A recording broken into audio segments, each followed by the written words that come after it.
Sinalakay ng mga operatiba ng NBI ang tanggapan ng isang sindikato na ang modus ay palalabasing local call ang mga international call na idinadaan sa kanila. Ay sa NBI, apektado ng illegal operasyong ito ang kita ng mga telco at maging ang buwis na pumapasok sa gobyerno. Narito ang unang ronda ni John Consulta.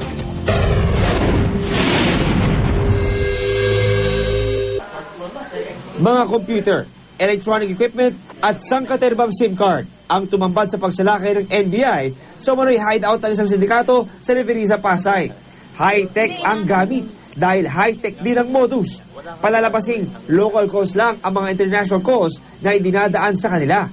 Kasi napakarami ang disadvantage sa atin na napakarami nang nawawala sa atin, both sa mga businesses natin and also sa government and of course sa tao din. May mga mawawalan ng trabaho dyan dahil mababawasan ng kita itong mga telephone companies. Kabilang sa mga inaresto ng NBI ang ilang Pilipinong tauhan ng kumpanya. Tumangi sila magbigay ng pahayag. Wala rin komento ang Korean boss nila na inaresto rin.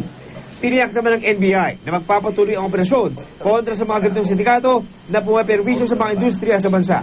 Tuloy-tuloy itong effort namin para matigil na itong mga ganitong klaseng kalokohan.